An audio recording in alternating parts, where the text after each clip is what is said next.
Adolescence, quand l'image pornographique surgit du monde numérique et fait effraction. Dans les mondes numériques, on peut se trouver confronté, en tout cas très facilement, à avoir accès à des images pornographiques, ce qui est quelque chose d'inédit par rapport à notre vécu actuel, dans le sens où, dans les générations précédentes, pouvoir avoir accès à la pornographie était quelque chose d'assez complexe. Il fallait faire des démarches parfois assez délicates, s'exposer, aller vers, et il y a même encore quelques générations, il y avait aussi peut-être des choses encore plus accessibles, parce qu'il y avait beaucoup plus de barrières aussi morales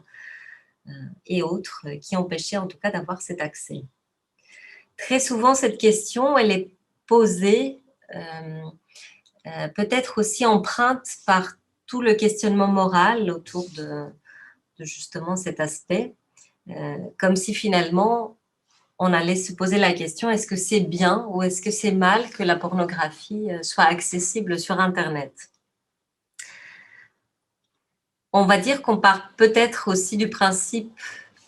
qu'elle existe, qu'elle est là, qu'elle peut, comme très souvent dans les mondes numériques, amener du positif, mais aussi du négatif, et peut-être voir justement comment ça va s'inscrire aussi dans la problématique adolescente, dans la construction aussi de l'adolescent. Et contrairement à ce que les adultes pensent de ce qui se passe, qui se joue en ligne, ce qui se joue notamment autour de cette question, beaucoup d'adolescents expriment finalement leur soulagement de découvrir des sites internet dans lesquels on voit des pratiques sexuelles, des mises en scène de fantasmes, qui peuvent rejoindre aussi leurs propres fantasmes et peut-être les rassurer sur le fait que c'est quelque chose de partageable. Je ne suis pas un monstre, je ne suis pas quelqu'un d'étrange. Il y a d'autres personnes qui peuvent avoir les mêmes idées, les mêmes pensées. Donc on peut avoir dans le discours des jeunes cette curiosité d'aller voir qu'est-ce que les autres aiment, peut-être alimenter ses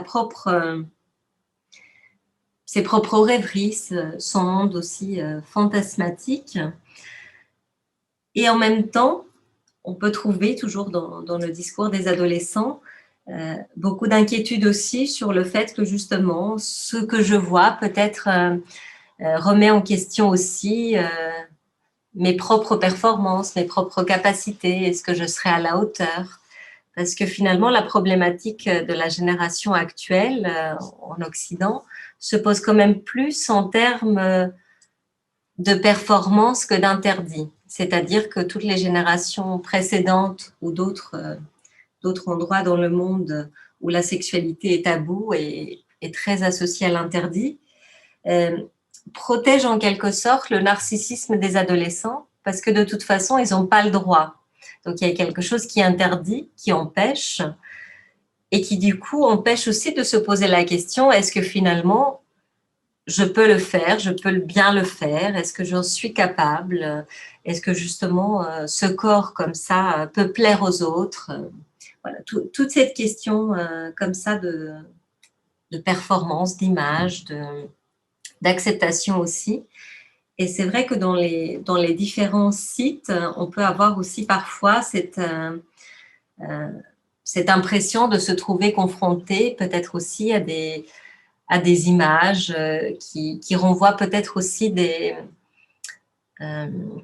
choses qui ne sont pas en accord avec ce que le jeune aussi se représente de lui, se représente de son corps, se représente de ses pratiques. Mais c'est important quand même de rester assez ouvert sur l'idée que justement les jeunes